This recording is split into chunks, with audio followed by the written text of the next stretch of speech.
علی بھائی اگلا سوال ہے، کیا مسلسل 3 جمعے چھوڑنے والا کافر ہو جاتا ہے؟ اگر ایسا ہی ہے تو کیا اسے دوبارہ کلمہ پڑھا کر مسلمان کرنا پڑے گا؟ اگر ہاں تو پھر اس نے نکاح کا کیا ہوگا؟ پلیز اس حوالہ سے کوئی ریکارڈنگ کروائیں، کیونکہ پریکٹیکلی مسلمانوں کی اکثریت اس جرم عظیم میں مبتلا ہے۔ انا للہ و انا الیہ راجعون۔ انا للہ و انا الیہ راجعون۔ دیکھیں یہ جرم اسی لیے ہو رہا ہے کہ امت کو کہانی کرا دی گئی ہے کہ جس نے ایک دفعہ بھی کلمہ پڑھ لیا ہے اب جنت اس کی گارنٹیڈ ہے، جو مرضی کرتا رہے۔ اور یہ بھی چیزیں آؤٹ آف کانٹیکسٹ پیش کی گئی ہیں، یہ اس طریقے سے نہیں تھا۔ صحیح بخاری کی حدیث ہے، نبی صلی اللہ علیہ وآلہ وسلم نے فرمایا میری پوری امت جنت میں جائے گی سوائے اس کے کہ جس نے جنت میں جانے سے انکار کر دیا۔ تو پوچھا گیا کہ من ابا یا رسول اللہ، کس نے انکار کیا؟ تو آپ نے فرمایا کہ جس نے میرا حکم مانا وہ جنت میں جائے گا، اور جس نے میری نافرمانی کی اس نے جنت میں جانے سے انکار کر دیا۔ باقی وہ بات الگ ٹھیک ہے، بخاری مسلم میں حدیث ہے کہ نبی صلی اللہ علیہ وآلہ وسلم بار بار دوزخ کی طرف جائیں گے، اللہ تعالیٰ ان کے لیے تعداد مقرر کرے گا، اللہ کے اذن سے آخر میں اس شخص کو بھی جنت سے دوزخ سے نکال کے جنت میں لے آئیں گے کہ جس کے دل میں رائی کے دانے کے برابر بھی ایمان ہوگا۔ لیکن یہ کون سوچ سکتا ہے کہ کتنا عرصہ اس کو وہ جہنم میں وہ پیریڈ گزارنا پڑے گا۔ اللہم اجرنا من النار۔ یہاں تو کہہ دیتے ہیں جناب ایک پھیرا لگے گا، آپ کو پھیرے کی لینتھ کا ہی نہیں پتا۔ ہم لوگ تو 5 سے 10 سیکنڈ کے لیے موم بتی کے فلیم کے اوپر نہیں ہاتھ رکھ سکتے۔ دنیا کی آگ، اور بخاری اور مسلم دونوں میں حدیث ہے کہ آخرت کی آگ جو ہے وہ دنیا کی آگ سے 70 گنا تیز ہے۔ تو یہ بات کر دینا بڑا آسان ہے۔ اچھا آپ اس کو دنیا میں اگر کسی کو پریکٹیکلی امیجن کروائیں نا تو وہ کانپ اٹھے گا۔ اگر کسی کو آ جائے نا کہ تمہیں ایک جمعے کی نماز چھوڑنے پر، یا ایک فجر زور اثر مغرب کی چھوڑنے پر، فجر چھوڑنے پر فجر سے لے کر ظہر تک ایک 10 بائی 10 کے کمرے میں رکھا جائے گا جس میں 100 کوبرا سانپ ہوں گے، 100 بچھو ہوں گے اور 100 اژدہے ہوں گے، بس صرف فجر سے زور تک تم نے وقت گزارنا ہے ایک نماز چھوڑنے پہ، تو وہ کانپ اٹھے گا اس تصور سے ہی، کیونکہ اس کو امیجن کر سکتا ہے۔ آخرت چونکہ دیکھی نہیں ہے تو وہ کہتا ہے بس ٹھیک ہے دیکھی جائے گی انشاءاللہ تعالیٰ جو کچھ بھی ہے تیرے محبوب کی امت سے۔ تو جمعے کا معاملہ تو بہت سینسٹیو ہے۔ جمعے کی آپ اہمیت کا اندازہ اس بات سے لگا دیں کہ جمعے کی نماز کے اوپر ایک پوری سورت ہے، اس کا نام ہی سورۃ الجمعہ ہے، سورت نمبر 62 پارہ نمبر 28 میں، اور اس میں باقاعدہ اللہ تعالیٰ نے جمعے کی فرضیت کا ذکر کیا ہے۔ اعوذ باللہ من الشیطان الرجیم، بسم اللہ الرحمن الرحیم۔ یا ایھا الذین آمنوا اذا نودی للصلاۃ من یوم الجمعہ، اے ایمان والو جب ندا دی جائے، اذان دی جائے جمعے کے لیے، اس کی نماز کے لیے جمعے کے دن، فاسعوا الی ذکر اللہ، تو جلدی سے لبکو اللہ کے ذکر کی طرف، وذروا البیع، اور تجارت چھوڑ دو، ذالکم خیر لکم ان کنتم تعلمون، اسی میں تمہاری خیریت ہے اگر تم جانتے ہوتے۔ فاذا قضیت الصلاۃ، ہاں جب نماز پڑھ چکو، فانتشروا فی الارض وابتغوا من فضل اللہ، اس کے بعد تم زمین میں پھیل سکتے ہو اور اللہ کے فضل کو تلاش کرو۔ یعنی آپ صرف جمعے کے اس ٹائم پیریڈ کے لیے آپ نے کاروبار زندگی کو ترک کرنا ہے۔ وَاذْكُرُوا اللَّهَ كَثِيرًا لَعَلَّكُمْ تُفْلِحُونَ، اور اللہ کو بہت کثرت سے یاد کرو تاکہ تم فلاح پا جاؤ۔ تو جمعے کی فرضیت قرآن میں آئی ہے، اس سے آپ اس کی اہمیت کا اندازہ لگا سکتے ہیں۔ باقی جتنی نمازوں کا ذکر ہے وہ جنرل ہے ان کی فرضیت کے اعتبار سے، یا ایون سورۃ النور کے اندر صلاۃ الفجر اور عشاء اور ظہر کا ذکر آیا ہے تو وہ پردے کے اعتبار سے آیا ہے۔ فرضیت کا جہاں تک ذکر ہے نا اسپیسیفکلی وہ جمعے کی نماز ہے، اسی لیے اس کی سب سے زیادہ امپورٹنس ہے۔ اور جمعے کی بھی نماز کی امپورٹنس نہیں ہے، جمعے کی اس ایکٹیویٹی کی امپورٹنس ہے۔ نماز تو اللہ تعالیٰ نے اس دن ویسے ہی کم کر دی ہے، 4 کی بجائے 2 فرض کر دی ہیں۔ خطبے کی امپورٹنس ہے، اور یہ مسلمانوں کی ایک ویکلی پولیٹیکل گیدرنگ ہے، اور سالانہ پولیٹیکل گیدرنگ مسلمانوں کی عید کی نمازیں ہیں، اور انٹرنیشنل گیدرنگ سالانہ جو ہے وہ حج کی گیدرنگ ہے۔ یہ یعنی جمعے کے خطبے اس لیے نہیں ہے کہ یہاں پہ آپ نے لوگوں کو یعنی نکاح، طلاق اور استنجے کا طریقہ یہ ساری چیزیں بتانی ہیں، اصل میں پولیٹیکل ایشوز کو ایڈریس کرنے کے لیے، تاکہ لوگ ایک پیج کے اوپر آئیں مسلمان۔ اسی لیے جمعے کی گیدرنگ ایک شہر میں ایک سے زیادہ ہونی بھی نہیں چاہیے۔ یہ تو آج کل ایک چندے کے چکر میں اتنی جامع مسجد بن گئی ہیں، ادروائز اصولاً دیکھا جائے تو ایک شہر میں ایک جامع مسجد ہوگی۔ ایران میں آپ چلے جائیں، تہران میں ایک جگہ جمعہ ہوتا ہے اور 15 سے 20 لاکھ لوگ ایک جگہ جمعہ پڑھ رہے ہوتے ہیں، اور ایران کا پریزیڈنٹ جمعے کا خطبہ دیتا ہے۔ یہاں پہ بھی ہمارے پرائم منسٹر کو فیصل مسجد میں خطبہ دینا چاہیے۔ تو آپ دیکھیں پھر کس طریقے سے قوم ایک جگہ جمع ہوتی ہے۔ ہم تو ایک قوم بھی نہیں اسی وجہ سے۔ بہرحال یہ الگ سے ایک ٹاپک ہے۔ جمعے کی فرضیت کے اعتبار سے سورۃ الجمعہ کافی ہے۔ بخاری اور مسلم دونوں میں حدیث ہے، نبی صلی اللہ علیہ وآلہ وسلم نے فرمایا کہ اگرچہ ہم سب سے آخر میں آئے ہیں لیکن قیامت والے دن ہم سب سے سبقت لے جائیں گے، یہود و نصارہ سے بھی۔ پھر نبی علیہ السلام نے اس کی ریزن بتائی کہ اللہ تعالیٰ نے جمعے کا دن یہودیوں پر پیش کیا، انہوں نے اس کی قدر نہیں کی، انہوں نے ہفتے کا دن اپنے لیے چوز کر لیا۔ پھر نصارہ پہ پیش کیا، انہوں نے اس کی قدر نہیں کی اور اتوار کا دن انہوں نے چوز کر لیا۔ پھر اللہ نے ہماری رہنمائی کر دی جمعے کے دن کے لیے۔ اچھا، نبی علیہ السلام نے اس کو اللہ کی طرف منسوب کیا کہ اللہ نے ہمارے لیے رہنمائی مقرر کر دی کہ ہم جمعے کی طرف متوجہ ہوئے۔ اور پھر نبی صلی اللہ علیہ وآلہ وسلم نے فرمایا کہ قیامت والے دن، یعنی اس جمعے کے دن کے تحفے کو ایکسیپٹ کرنے کی وجہ سے قیامت والے دن ہم سبقت لے جائیں گے، یعنی سب سے پہلے جنت میں جانے والے نبی صلی اللہ علیہ وآلہ وسلم کے امتی ہوں گے انشاءاللہ تعالی۔ اللہم اجعلنا منہم، آمین۔ صحیح مسلم میں ایک حدیث ہے کہ نبی صلی اللہ علیہ وآلہ وسلم نے فرمایا کہ جمعے کا دن باقی تمام دنوں کا سردار ہے۔ اسی دن آدم علیہ السلام پیدا ہوئے، اسی دن وہ جنت میں داخل کیے گئے، اسی دن جنت سے نکالے گئے اور اسی دن قیامت قائم ہوگی۔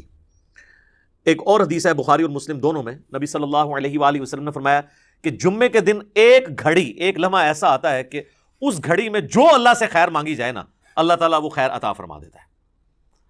اچھا، اس میں اب مختلف اقوال ہیں، بہرحال صحیح مسلم میں ایک حدیث ہے کہ نبی علیہ السلام نے فرمایا کہ یہ جو قبولیت کی گھڑی ہے نا، یہ خطیب کے ممبر پر بیٹھنے سے لے کر نماز جمعہ کے ختم ہونے تک ہے۔ اس دوران یہ ایکٹیویٹی ہے، یعنی ایک گھڑی ایسی آتی ہے جو قبولیت کا وقت ہے۔ ویسے پبلک میں مشہور ہے کہ وہ دو خطبوں کے درمیان وہ بھی ہو سکتا ہے، اس کے علاوہ بھی نماز کا بھی وقت ہو سکتا ہے جس میں آپ اللہ کی طرف رجوع لاتے ہیں۔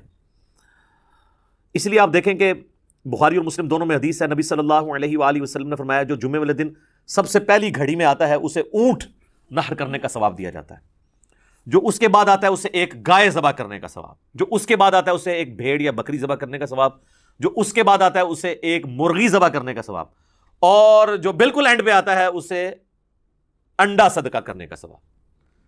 اور پھر اس کے بعد الفاظ ہے کہ اس کے بعد فرشتے رجسٹر بند کر دیتے ہیں جب خطیب ممبر پہ چڑھ جاتا ہے، یعنی یہ ساری گھڑیاں خطیب کے ممبر پہ چڑھنے سے پہلے ہیں، اور پھر فرشتے جو ہیں وہ بھی الذکر سننا شروع کر دیتے ہیں۔ الذکر یعنی جو خطیب خطبہ دے رہے ہیں، بشرطے کہ وہ ذکر ہو، کہانیاں نہ ہو۔ الذکر تو پھر سر یہی ہے، انا نحن نزلنا الذکر وانا لہ لحافظون۔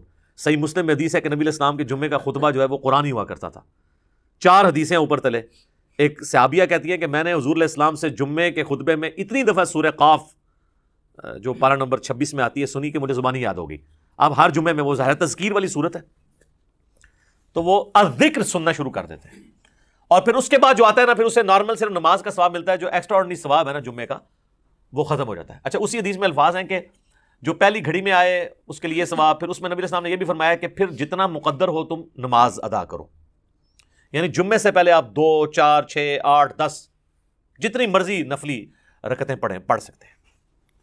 اچھا، اس میں ایک حدیث ضعیف بھی پیش کی جاتی ہے ابو داؤد کی کہ جمعے والے دن مکروہ وقت کوئی نہیں ہوتا، وہ روایتی کمزور ہے، اس کا تو آپ نے بہرحال خیال رکھنا ہوگا۔ وہ جو 5-7 منٹ ہوتے ہیں جب سورج اپنے ٹریک میں بالکل سینٹر میں ہوتا ہے، جسے آپ زوال کہتے ہیں، وہ زوال نہیں ہوتا، وہ ضحوہ کبریٰ ہوتا ہے۔ زوال آفتاب تو کہتے ہیں آپ ظہر کے وقت شروع ہونے کو ہے، سورج گرنا شروع ہو جائے مغرب کی طرف، سینٹر سے ذرا سا ہٹے گا تو مکروہ وقت ختم ہو جائے گا۔ ایگزیکٹ سینٹر میں آپ سمجھ لیں وہ جو 5-7 منٹ ہیں وہ مکروہ وقت ہے، اس سے پہلے بھی آپ نفلی نماز پڑھ سکتے ہیں، اس کے بعد بھی ایگزیکٹ اس وقت نہیں پڑھ سکتے، تو جتنی مقدر ہو پڑھو۔ البتہ بخاری اور مسلم میں حدیث ہے کہ جب خطیب جو ہے وہ خطبہ دے رہا ہو نا تو پھر آپ نے 2 رکعتیں پڑھنی ہے، اور اس وقت تک نہیں بیٹھنا جب تک وہ 2 رکعتیں نہ پڑھ لیں۔ یہ جمعے کے دن کا پروٹوکول ہے، عام نمازوں کے لیے نہیں ہے، اور 2 سے زیادہ پھر نہیں پڑھنی جب خطبہ شروع ہو جائے، کیونکہ اصل مقصد تو خطبہ سننا ہے۔ اور اگر خطبہ شروع نہیں ہوا تو صحابہ کا جو معمول ہے وہ کم از کم 4 رکعتیں تھی جمعے سے پہلے، کم از کم 2 تو پڑھنی ہے آپ نے۔ اور بعد میں صحیح مسلم میں آتا ہے کہ جس نے جمعے کے بعد نماز پڑھنی ہے وہ 4 رکعتیں پڑھے، 2 کر کے بھی پڑھ سکتے ہیں اور اکٹھی 4 بھی پڑھ سکتے ہیں، دونوں طریقے سے ثابت ہے۔ تو یہ جمعے کی رکعتیں میں نے بتا دی، یعنی ٹوٹل کتنی ہوئی؟ 8، 2 سنتیں پہلے، 2 فرض اور 4 سنتیں بعد میں، اور اگر آپ نے پہلے 4 سنتیں پڑھنی ہیں تو پھر 10 ہوگی۔ تو نبی صلی اللہ علیہ وآلہ وسلم نے یعنی یہ ترغیب دلائی ہے کہ جمعے والے دن خطیب کے ممبر پہ چڑھنے سے پہلے پہنچ جائیں۔ اب حنفیوں کی چونکہ تقریر انہوں نے لادہ کر لی ہوئی ہے، تو حنفیوں کے لیے یہ نہیں ہوگا کہ عربی خطبہ سننا ہوگا، وہ بھی جب ممبر پہ خطیب چڑھتا ہے نا اردو خطبے کے لیے، تو اس کے بعد رجسٹر ان کے بند ہو جائیں گے۔ اب چونکہ انہوں نے اپنے پبلک کو پڑھایا ہوا ہے کہ یہ تقریر جو ہے یہ لادہ سے ہے، اصل عربی کے خطبے ہوتے ہیں، پھر لوگ کہتے ہیں پھر اصل ہی آگے سنیں گے، جو ہمیں بھی سمجھنا ہے، اور معذرت کے ساتھ جو پڑھ رہے ہوتے ہیں ان کو بھی نہیں سمجھ ہوتی کہ وہ پڑھ رہے کیا ہیں۔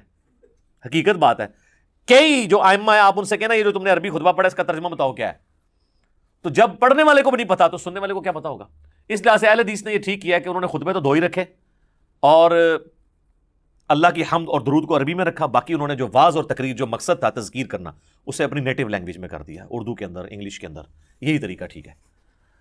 تو حنفیوں نے وہ تقریر ایک تیسرا خطبہ ایڈ کر دیا اور وہ پھر بیٹھ کے شروع ہو گیا، حالانکہ خطبہ تو کھڑے ہو کے ہوتا ہے جمعے کا، بیٹھ کے تو آپ دے نہیں سکتے، اور اس میں آپ نے سہارا لے کے کھڑا ہونا ہے، وہ کھڑا سہارا ہو کے اس لیے ہوتا ہے کہ تقریر تھوڑی لمبی ہو تو آپ مطلب سہارا لے سکیں، انہوں نے بیٹھ کے خطبہ شروع کر دیا، تو یہ بھی ایک خلاف سنت چیز ہے۔ بہرحال جمعے کی نماز کی امپورٹنس اس حوالے سے آپ نے ذہن میں رکھنی ہے۔ باقی جمعے میں جمعے کی نماز اور اس کی تقریر کے علاوہ 2 اعمال ایسے ہیں جو اسپیسیفکلی اہمیت کے حامل ہیں۔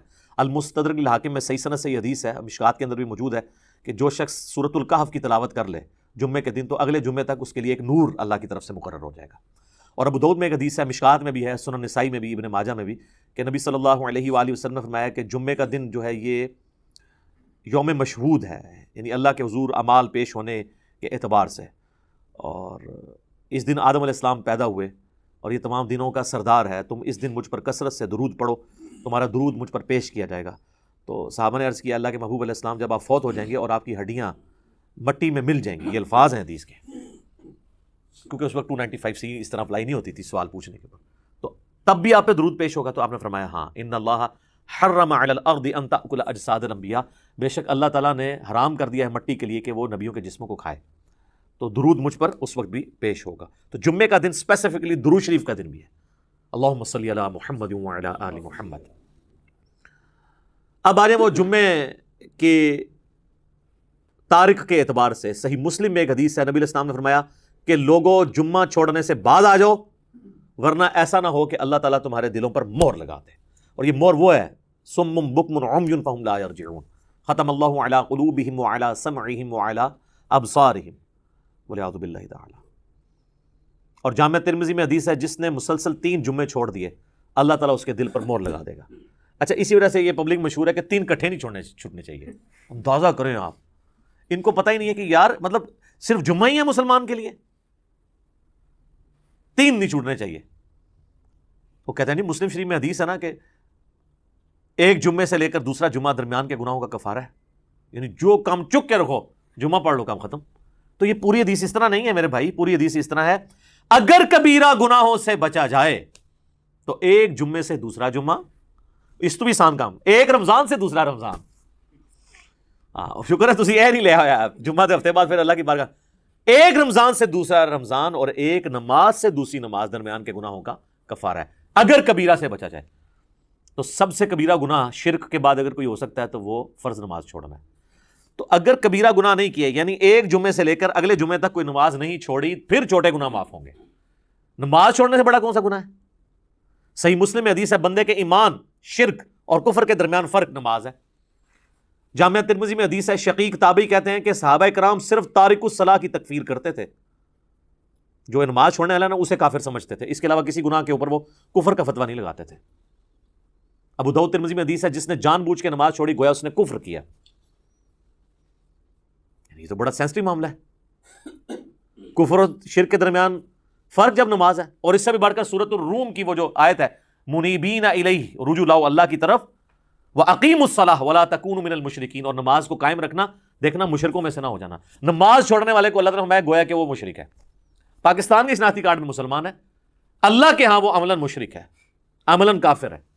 ہاں ٹھیک ہے، ہم عقیدے میں فتویٰ نہیں لگاتے، باقی اس کا اور اللہ کا معاملہ ہے۔ پھر سنن ابن ماجہ میں حدیث ہے، ابو درداء اصحاب صفہ میں سے ہیں، وہ کہتے ہیں کہ نبی علیہ السلام نے، بڑے پیارے الفاظ ہیں، میرے خلیل نے مجھے 3 وصیتیں کی تھی۔ نمبر 1، اللہ کے ساتھ شرک نہ کرنا، خواہ تمہارے ٹکڑے ٹکڑے کر دیے جائیں یا تمہیں آگ میں جلا دیا جائے۔ نمبر 2، کبھی نماز، فرض نماز نہ چھوڑنا، ورنہ اللہ کے ہاں تمہارا ذمہ اٹھ جائے گا، یعنی اللہ کو پھر کوئی پرواہ نہیں۔ اور نمبر 3، شراب نہ پینا، تمام گناہوں کی چابی شراب ہے۔ یہ 3 وصیتیں ابو درداء کہتے ہیں کہ نبی علیہ السلام نے مجھے کی تھی۔ پھر مسند امام احمد میں وہ حدیث ہے کہ نبی صلی اللہ علیہ وآلہ وسلم نے فرمایا کہ جو شخص نماز پڑھنے والا ہے قیامت والے دن اس کی نماز اس کے لیے دلیل ہوگی، نور ہوگی اور نجات کا ذریعہ ہوگی، اور جو نماز چھوڑنے والا ہے اس کے لیے نہ کوئی نور ہوگا، نہ نجات کا کوئی سبب ہوگا، نہ اللہ کے حضور کوئی حجت ہوگی پیش کرنے کے لیے، اور اس کا حشر فرعون،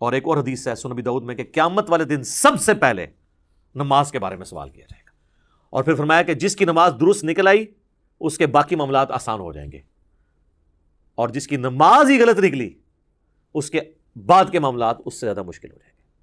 پھر اسی حدیث میں الفاظ ہیں کہ اگر کسی کے فرائض میں کوئی کوتاہی رہ گئی تو اللہ تعالیٰ فرشتوں سے کہے گا کہ میرے بندوں، اس بندے کی کوئی نفلی عبادت دیکھو، جو ہم سنت پڑھتے ہیں، یعنی 12 سنت موقدہ نفلی عبادت ہے، تو فرائض کی کمی اس سے پوری کر لی جائے، لیکن فرض کے اوپر کوئی کمپرومائز نہیں ہے۔ لہٰذا یہ جمعے کے معاملے کو اتنا ہلکا جاننا اور کہنا جی بس ٹھیک ہے دیکھی جائے گی، کوئی فرق نہیں پڑتا۔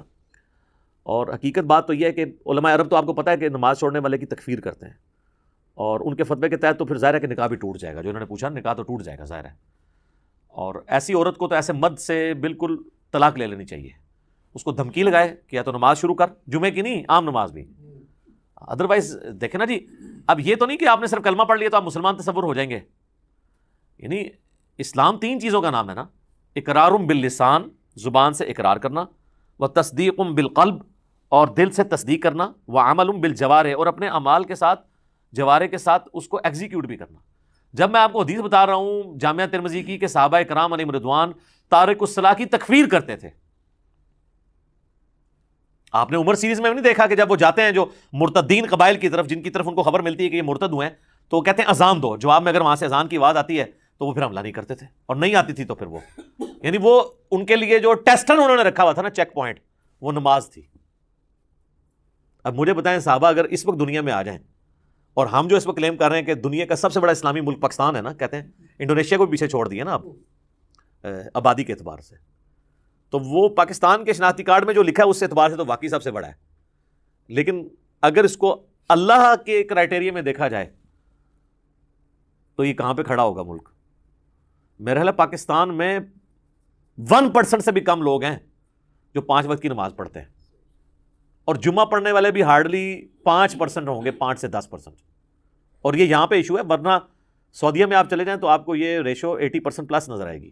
انڈونیشیا، ملیشیا میں 80% زیادہ لوگ عام نماز بھی پڑھتے ہیں، جمعہ چھوڑنے کا تو کوئی تصور ہی نہیں ہے وہاں پہ، کیونکہ وہاں پہ فقہ شافعی، اور فقہ شافعی کے تحت جو نماز نہیں چھوڑتا وہ کافر ہے۔ اور مجھے نہیں سمجھ آتی اس کو فقہ میں کیوں الجھا دیا انہوں نے کہ جی امام حنیفہ نے بھی کوئی ہلکی اس کی سزا نہیں بتائی ہوئی ہے، وہ کہتے ہیں جو تارک الصلاۃ ہے اسے قید کیا جائے گا یہاں تک کہ وہ نماز شروع نہ کر دے، پھر اسے چھوڑا جائے گا، تو یہ بھی سزا کوئی چھوٹی نہیں ہے۔ باقی 3 ائمہ تو کہتے ہیں کہ اسے قتل کیا جائے گا، وہ مرتدی اسے تصور کرتے ہیں تارک الصلاۃ کو۔ تو اب چونکہ سختی نہیں ہوئی ہے تو پھر آپ انجام دیکھ لیں، کہتے ہیں جی وہ سب سے زیادہ حنفی ہیں، اسی لیے سب سے زیادہ بے نمازی دنیا میں، کیونکہ آپ تکفیر نہیں کرتے بے نمازی کی، تو جب حنفی زیادہ ہوں گے تو بے نمازی زیادہ ہوں گے۔ حالانکہ اسے حنفی شافیت کا مسئلہ ہی نہیں، یہ تو مسلم شریف میں حدیث ہے نا، یہ کوئی امام شافعی کا قول تو نہیں ہے، صحیح مسلم میں کتاب الایمان میں پہلے چیپٹر کے اندر یہ حدیث موجود ہے کہ بندے کے کفر اور اسلام کے درمیان فرق نماز ہے۔ اس حدیث کو تو مطلب امام شافعی یا احمد بن حنبل یا امام مالک کے کسی دھکے کی یا انہوں موٹا دینے کی ضرورت نہیں ہے نا، یہ حدیث خود ہی، اور اس سے بڑھ کر سورہ روم کی آیت وَأَقِیمُوا الصَّلَاةَ وَلَا تَکُونُوا مِنَ الْمُشْرِکِینَ، نماز قائم رکھنا اور دیکھنا مشرکین میں شامل نہ ہونا۔ تو جناب یہ جمعوں وغیرہ کے چکر سے ذرا باہر نکلیں، جمعے والی بات تو یعنی یہ تو بہت بڑی بات ہے، عام نماز بھی اگر کوئی شخص چھوڑتا ہے، تارک الصلاۃ ہے، تو وہ قانوناً تو اسلام کی روح سے تو وہ اسلام سے خارج ہو جائے گا، الا یہ کہ وہ توبہ کر لے۔ ویسے تو یہ چھوٹے موٹے، ویسے تو ان کو یہ پڑھایا ہوا ہے کہ اگر کوئی بریلوی دیوبندی کے پیچھے جا کے نماز پڑھ لے یا اس کا نماز جنازہ تو اس کا نکاح ٹوٹ جاتا ہے، تجدید ایمان بھی اسے کرنا پڑتا ہے۔ اس سے کبھی یہ نہیں بتایا گا کہ تو نماز نہیں پڑھتا تو اس پہ بھی تیرا نکاح ٹوٹے گا۔ کتنا یا دیکھیں آپ کتنا بڑا مسئلہ ہے، یعنی جو بڑا ایشو تھا وہ نہیں بتایا گیا اسے کہ نماز چھوڑنے سے بھی تیرا نکاح ٹوٹ سکتا ہے، نماز چھوڑنے کی وجہ سے بھی تیری بیعت، چلے جو بھی انہوں نے ایک ٹوٹی پوٹی فارم میں اپنا ایک سلسلہ شروع کیا وہ ٹوٹ سکتا ہے۔ ادھر تو وہ جن کے بیعت ہوئے ہوتے ہیں وہ نہیں نماز پڑھتے، خود کہاں سے پڑھنی ہے انہوں نے؟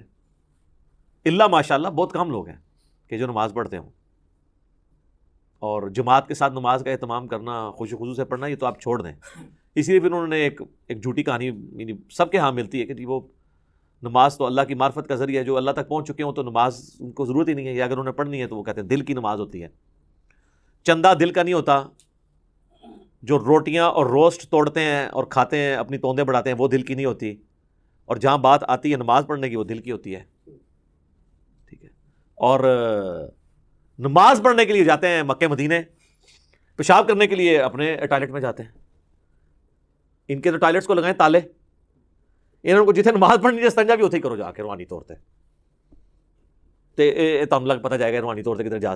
یعنی جو بندہ یہاں بیٹھے بیٹھے مکے اور مدینے جا کے نمازیں پڑھ رہا ہے، استنجا کرنے کے لیے وہ کیوں اٹیچ باتھ میں جاتا ہے؟ اتنی بڑی ایکٹیویٹی وہ پرفارم کر رہا ہے تو استنجا بھی ہوتے ہی کرو. ٹھیک ہے، ان کے آپ ٹوائلٹ بند کریں، ان کے اوپر سی سی ٹی وی کیمرے لگائیں اور دیکھیں پھر جناب یہ کتنی دیر آپ کو نمازیں پڑھ کے بتاتے ہیں. سب کہانیاں ان کی کھل جائیں گی. اور آپ کو تو ہم یعنی پریکٹیکل سولوشن دے رہے ہیں. دیکھیں یہ اب سائنٹیفک دور ہے، ادھر آپ نے ایشوز کو پیش کرنا ہے تو آپ نے ایک بکش فارم میں پیش کرنا ہے کہ ہاں یہ اس طرح نہیں اس طرح ہے. ٹھیک ہے، اور میں آپ کو بتاؤں یہ جو معجزات اور کرامات کو ہم مانتے ہیں لیکن یہ کسی کے اختیار میں نہیں ہے الا ایک انبیاء کے ساتھ معجزات اٹیچ ہے. کرامت اللہ تعالیٰ جس کے اوپر ظاہر کرتے ہیں. یہ جس طرح سپرمین اور ٹارزن بنا کے پیش کرتے ہیں نا بزرگوں کو، تو چونکہ ان کے دعوے ہیں نا تو کر کے بتائیں. نبی علیہ السلام سے اگر نبی علیہ السلام اللہ کا پیغمبر ہونے کا دعویٰ کر رہے تھے تو جب ان سے ہی بات کی جاتی تھی تو وہ فزیکلی سب کے سامنے کرتے تھے. بخاری مسلم میں حدیث ہے، ایک بارش نہیں ہو رہی تھی تو ایک صحابی نے کھڑے ہو کر کہا یا رسول اللہ کے حضور دعا کریں. وہ کہتے ہیں ہم چلچلاتی دھوپ میں گئے ہیں اور واپس آئے ہیں تو بارش شروع ہو گئی تھی، اور اتنی بارش ہوئی کہ اگلے جمعے تک ہوتی رہی. اور اگلے جمعے وہی شخص دوبارہ کھڑا ہوا کہ یا رسول اللہ آپ دعا کریں کہ ہماری ارد گرد زمینوں پہ تو بارش ہو، ہمارے گھروں پہ نہ ہو، گھر کی چھتیں ٹپکنا شروع ہو گئی ہیں. تو نبی علیہ السلام نے اپنی مبارک انگلی سے یوں اشارے کیے اور وہ بادل پھٹنے شروع ہو گئے. ٹھیک ہے، اور وہ کہتے ہیں جب ہم اگلے جمعے کے لیے گئے بارش میں تھے تو واپس آئے تو دھوپ تھی. تو میرے بھائی یہ یعنی نبی علیہ السلام نے تو سب کچھ کر کے بتایا نا. آپ کا جن بزرگوں کے بارے میں کلیم ہے تو ہم ان کو سائنٹیفکلی اس طرح چیزوں پہ چیک کریں گے، یہ سب کے سامنے فزیکلی کر کے بتائیں گے. اور میں آپ کو بتاؤں نبی علیہ السلام کی نبوت کو جسٹیفائی کرنے والی سب سے بڑی چیز یہ ہے کہ ہزاروں کیمرے آپ کے اوپر فٹ تھے. یہ جو آپ کے صحابہ تھے سفر و حضر ہر وقت آپ کے ساتھ تھے. اگر آپ کے کریکٹر میں کہیں ذرا سے بھی جھول ہوتی نا تو آپ کی وفات کے بعد آپ کے وہ ساتھی جو جانثار ہمیشہ سے آپ کے ساتھ تھے، ایک تو وہ تھے نا جو فتح مکہ پہ طلقاء بنے، معافیاں مانگی، اور ایک حضور کا غلبہ دیکھ کے اسے ایک سردار کا غلبہ تصور کرتے ہوئے اذا جاء نصر اللہ والفتح کے تحت وہ اسلام میں داخل ہو گئے. وہ موٹیویشنل تو ان کا ایمان نہیں تھا، لیکن جو سابقون الاولون جو شروع سے حضور کے ساتھ اٹیچ تھے، جو بندہ ساتھ اٹیچ ہوتا ہے نا جی اس کو اس بندے کی کمزوریاں اور خوبیاں پتہ ہوتی ہیں. کہیں نہ کہیں بندہ ایکسپوز ہو جاتا ہے. جس کے ساتھ ہزاروں لوگ اٹیچ ہوں اور حضور کی وفات کے بعد ان میں سے کوئی بندہ ٹس سے مس نہ ہو اور کمٹمنٹ کا یہ لیول ہو کہ ہزاروں لوگ جب اس دین کو چھوڑ جائیں تو چند مٹھی بھر لوگ اتنے کانفیڈنٹ ہوں کہ ہمارے نبی نے ہم سے وعدہ کیا تھا کہ رومن اور پرشین امپائر گرے گی، ہم تھوڑے سے ہی لیکن ہم ٹکرائیں گے، اللہ ہمیں فتح دے گا. یہ کانفیڈنس لیول ہو، یہی نبی علیہ السلام کی یعنی نبوت کی صداقت ہے. یہ دلیل ہے سب سے بڑی. تو نبی علیہ السلام پہ ہزاروں کیمرے فٹ تھے. کہیں آپ کے کریکٹر میں کوئی جھول ہوتی، آپ کی بیویوں کے ذریعے باہر نکل سکتی تھی بات، آپ کے دوستوں کے ذریعے باہر نکل سکتی تھی. اور آپ جن بزرگوں کو مانتے ہیں ان کی کیا کیا باتیں باہر نکلتی ہیں. پرانوں کی نکلتی تھی وہ میں نے نکال دی ہیں، اور نیوں کی تو اس لیے نکل رہی ہیں کہ پرانے زمانے میں بھی اگر ان کو اسی طریقے سے پرانوں کو بھی چیک کیا جاتا کریٹیکلی کیمروں کے ذریعے یا باقی معاملات کے ذریعے تو آپ دیکھ لیتے کہ ان کے بھی ماشاءاللہ الا ماشاءاللہ اچھے لوگ بھی ہوں گے. میں نے یہ نہیں کہتا کہ برے لوگ ہی ہیں سارے، لیکن یہ ہے کہ یہ بڑی مشکل سے حسن ظن قائم رہتا ہے کہ آپ اتنے یعنی عجیب و غریب قسم کے دعوے کرتے ہیں. اور آپ دیکھ لینا وہ ہمارے بھائی نے انڈرسٹینڈ اسلام کے اوپر وہ جو ویڈیو اپلوڈ کی ہے کہ بزرگ جو ہیں وہ استنجے کے لیے پتھر مانگ رہے ہیں تو وہ جس چیز کی طرف جاتا ہے وہ سونا بن جاتا ہے. اور پھر وہ جناب یہ بھی بتا رہے ہیں کہ حضرت وہ کہنے لگے جی بال بڑھ گئے تھے، انہوں نے کہا تیرے نبی کی سنت ٹوٹ رہی ہے تو اس لیے مجھے کچھ پیسے دے دیں. یار اللہ کے بندو، وہ کہتے ہیں سال ہوا ہے کچھ نہیں آپ سے مانگا، اب یہ سنت ٹوٹنے تو سنت بھی ٹوٹنے لگی تو ابھی مانگنے کی ضرورت نہیں ہے. جس نے سال آپ کو بغیر کھائے پیے سارا کچھ معاملہ کر دیا ہے تو روحانی طور پہ بال کٹ جائیں خود بخود ہی. روحانی طور پہ اگر بندہ زندہ ہے تو بال بھی روحانی طور پہ کٹ جائیں، ناخن کٹ جائیں، ختنہ بھی ہو جائے. روحانی طور پہ نہیں ہوتا. سب کہانی ہے جناب. تو اللہ تعالیٰ ہمیں فہم اور عقل دے اور ہم چیزوں کو صحیح طریقے سے سمجھیں. ٹھیک ہوگا. جزاکم اللہ خیر.